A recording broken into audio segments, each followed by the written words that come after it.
Greetings. Today is November 11th, 2016, and it's already been a few days past the election, and Donald Trump did emerge as victor in the 2016 presidential election. Uh, this is a voice from the past speaking to the future and kind of letting you know kind of the events that surrounded post-election time frame, particularly the day of and after that day. And then I'm going to talk a little bit about what I think is going to happen. It's kind of bleak actually, but I think it may have to happen. First, we saw a huge meltdown of many Hillary Clinton supporters on the internet via Facebook or Twitter, and posting videos of themselves crying. And it was really telling because one can look at it and maybe think you feel sorry for them, but really it kind of shows the weakness of a large segment of our society who are so easily succumb to defeat that they then take on a form of violence. And we kind of saw um, protests simply because they didn't like the outcome of the election. Well, that's pretty much life. So what you have here is just a bunch of people who just did not get their way, and they're crying about it. And that should say something about that segment of society psychologically, that there's just something that's very weak inside them. You know, when Barack Obama had won the presidency, I didn't whine or cry about it. You just kind of accepted it and move on. It was life. I disagree with him on a lot of things, and still to this day, I still believe he is not someone that can be totally trusted. And I could be wrong. Um, Again, I don't, something I sense not very right with the man when I first saw him. But regardless, uh, we moved on, and it became nothing like what you see today, where people are just really melting down, and they think in their minds that they are righteous, that they are the victims. That's how they always see themselves, and they've perhaps been conditioned and groomed that way without really thinking about it, that they are the victims. And it's always, Donald Trump's fault. But if they were to really analyze what had happened, they had put in a very deeply flawed and dishonest candidate by the name of Hillary Clinton, that they, for many years, and somehow expected that, the American people wouldn't see that, and a media that constantly lied to them about how much ahead she was. They had an agenda, and they ran with that agenda, and they created a narrative, and it lied to a lot of these people who ultimately were told, that I was told, that they were shocked and surprised. They had no clue of what was going on in a country that was being hurt by illegal immigration, that was being hurt by low wages, losing jobs, terrorism. They were kept, as some would say, in a bubble of unrealistic expectations and unrealism, period. And so when reality hit, in this case it was Donald Trump, via the voters who are just fed up and angry with the establishment that was not looking out for them, what did you expect? And yet to this day, you'll get people who will just blame Donald Trump and find a way to hate him, but not look at themselves, not look at the reality. There are really two different philosophies in this world, to generalize. and it is the philosophy of idealism and realism. Now, there's other stuff, you can point out, but really, ultimately, it leads to realism and idealism. And idealists are can be very dangerous people when they do not get their way. And so when you look at people like Hitler and Stalin and, Ho Chi Minh, Pol Pot, and liberals, they share a common belief of idealism. Their aspirations can be idealistic, and when they don't get their way, right, because they're so obsessed with that ideal, that the only way they see in achieving that ideal is through force and violence. And that's what you see in all those people that I have pointed out. Now, what I think is going to happen, and let me take a step back. I told you that justice on the media would be them having to acknowledge Donald Trump's victory. I told you that they're going to have to cover his inauguration. And they're not going to like it, but they're going to have to cover it. Now, they're going to do everything that they can to sabotage this presidency. That's the only thing that they have. You see, you have to understand these people. If they don't get their way and they lose, they will do things out of spite. But that's going to fail them. It's going to fail them again miserably. You see, it's not hard to be on the right side. It's not hard to be on the side of reality, but they choose, again, to put themselves in a losing position. And that is why many liberals who are idealists always tend to be disappointed, because they're idealists, and reality will always triumph in the end. At some point, it will bite them. Idealists and if you want to call them liberals, always end up destroying themselves in the process, and they don't even realize it.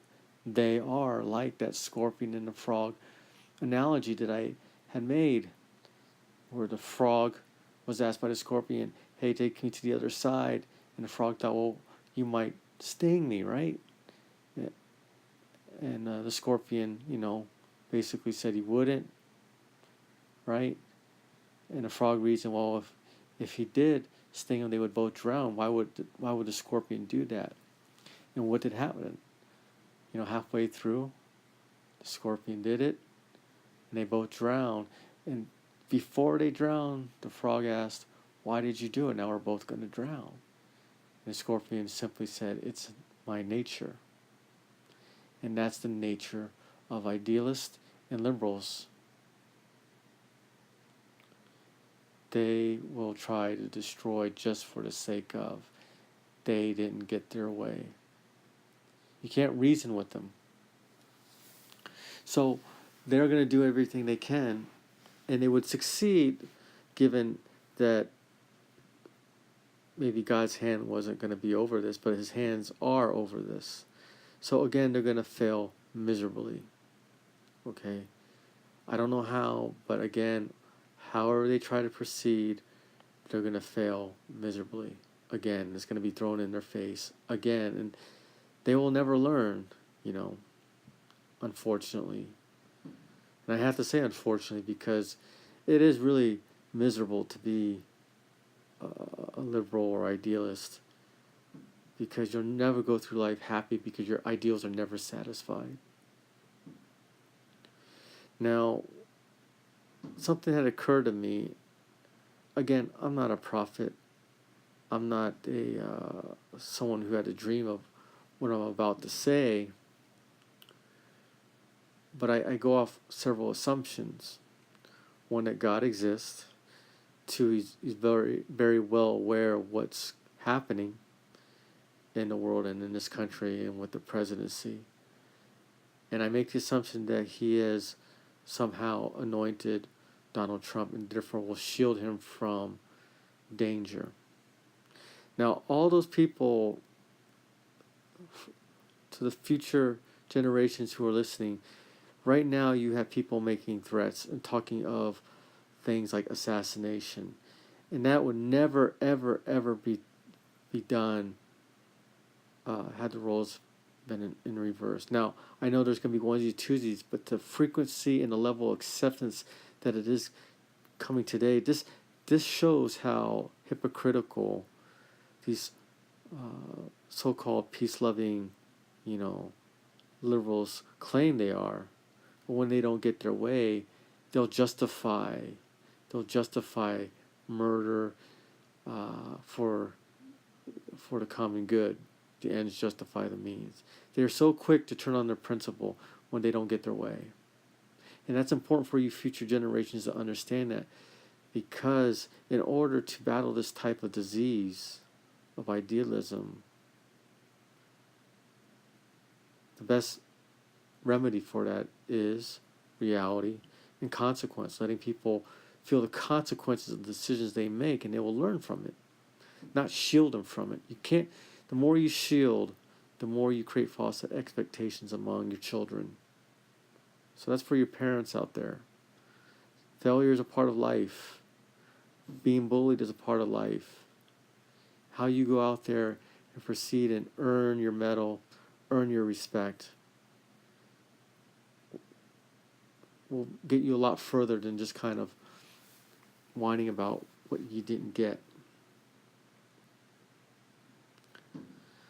Now, all these people who are made threats, I'm making this assumption. God has anointed Donald Trump, and he will protect him. So for all you people who are making threats, I see misfortune coming your way if you don't change your ways. And it's going to come in different ways. And so I don't think you should do that. One, based on principle, you shouldn't do that. Okay? And he's not even in office yet. You're making all these kind of... Who talks like that? So I sense a lot of misfortune happening to those people. I'm not going to say how or what. I don't know. But if God has chosen and anointed Donald Trump, do you really think you can stand in his way? So you need to rethink that. You need to rethink that. You're not predestined to be a loser. You only choose to be a loser. And when I say that, I mean it's how you take it. It's how you take it. I didn't see a whole lot of love from these people who didn't get their way, who preached about love and peace. All I saw was vitriol, words of hate, hypocrisy left and right. Now, let's talk about this wall. Again, sorry, let me take another step back. I have kind of another prediction. There was an Obama relative, I think he was a half-brother of the president, who came out and supported Donald Trump. And then there was some kind of report that the clan where that brother came from had put a curse on him. Okay, so this is what I see happening. Again, God has to set his authority somehow. It can't be through Donald Trump. He's just a man. He's got to come down and make it known that I am God and I exist. So I think you're going to see tragedy happen to those people who advocate, assassination. And now for this family member that cursed their own brother, this is a brother who just decided to support a candidate, and you had a clan that cursed him? Cursed your own brother? That goes against everything. It doesn't matter what church or religion you belong to. You're going to curse them for that? So, unfortunately, this is what I see happening to that clan. Something is going to happen to them, and they're gonna realize that, God maybe anointed Donald Trump, and you curse somebody, your own brother, because you supported him. I'm going to make it known to you that I exist, and you will not get in anybody's way. So that clan, I think in the near future you're going to hear something very tragic that happens to them, and God's going to make his voice known somehow. Now let's talk about this wall that Donald Trump says he's going to build.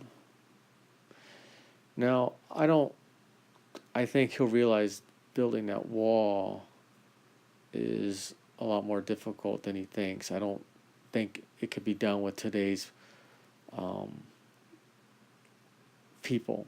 I don't want to say political climate. I think there's going to be just too many people trying to sabotage that possibility, and you're going to see real violence brew up. So something that Donald Trump had said to me, or had said in a speech, he said that we're going to build that wall and Mexico's going to pay for it, and they don't even know it yet. Now, this is just a thought. It's just a thought, and I'm reasoning this out. Again, I'm going back to the premise that God has anointed Donald Trump. God recognizes the violence that's coming across the border.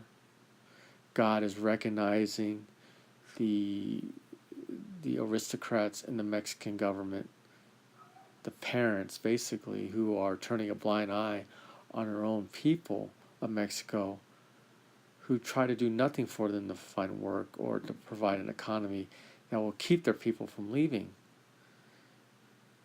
You know very well that a lot of those aristocrats, the rich, the people on top of government, don't want to deal with the poor in Mexico. They would rather just send them off to the United States so they don't have to deal with them. They don't have to pay any money for them. This is their own people betraying their own people. A parent disregarding his children. Again, God would not approve of that, right? And keep in mind that the matriarch of Mexico is Our Lady of Guadalupe, right? And with that is the Holy Family, Joseph. So St. Joseph never fled Mary, was there by her side, in a time that was very precarious. When they were told to flee to Egypt, they didn't know where they were going, but they did. He stood by her side. That's the Holy Family. Now you have the father of Mexico, the president of Mexico, and not this specific president, but the top leaders in that government and in the past that have abandoned their own children time and time again, and they just sit in the comfort of their homes and they laugh, and he said, let the United States deal with them. We don't want to deal with these poor. Did St. Joseph ever do that to Our Lady of Guadalupe? So, in a way, the Mexicans, top to bottom, because they don't sit here and call it out on their own father, the father of Mexico, to take care of them. They want to blame America and they want to blame it for being racist. No.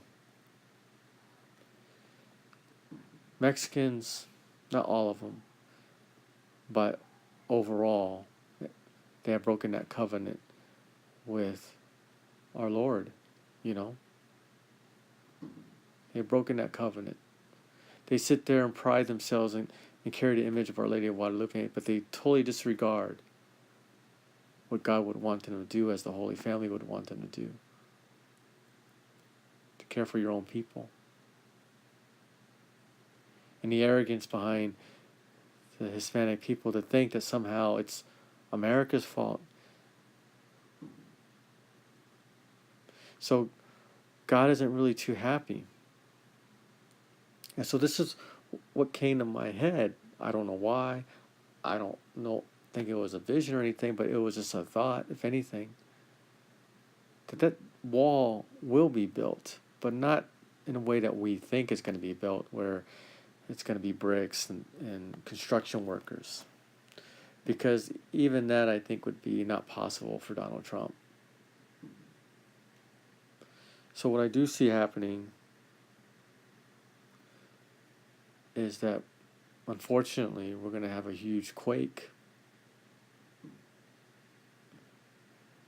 And a lot of those in Mexico are going to suffer a lot of pain.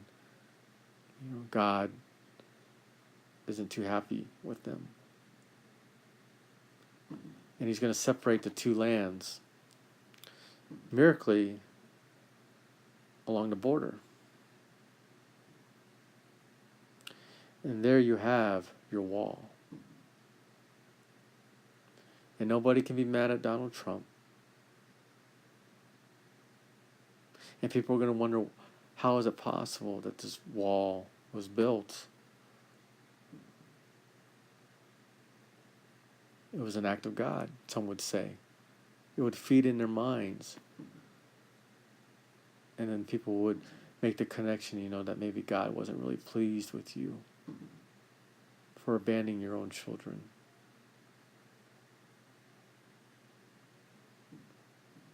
It's a pretty far-fetched prediction, I know. And it might be crazy, I know. But the reason why I think it's a possibility, one, I go back to the premise that God exists, God is watching, God is seeing what's going on, God has anointed Donald Trump. And when Trump spoke about this wall in Mexico would pay for, and they don't even know it, something has to be fulfilled. Donald Trump is God's anointed one. Something has to be fulfilled. And something big has to happen to show that God does indeed exist. And this isn't just, it's not going to end there. There's other things that are going to happen. Things far stranger than a mere earthquake. And you Catholics, I'm telling you, right now, many of you know what I'm talking about. We need to get ready now.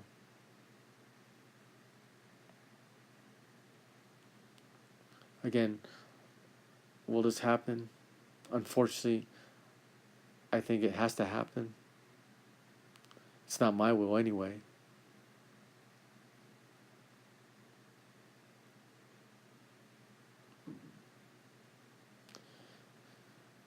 These are going to be very difficult times.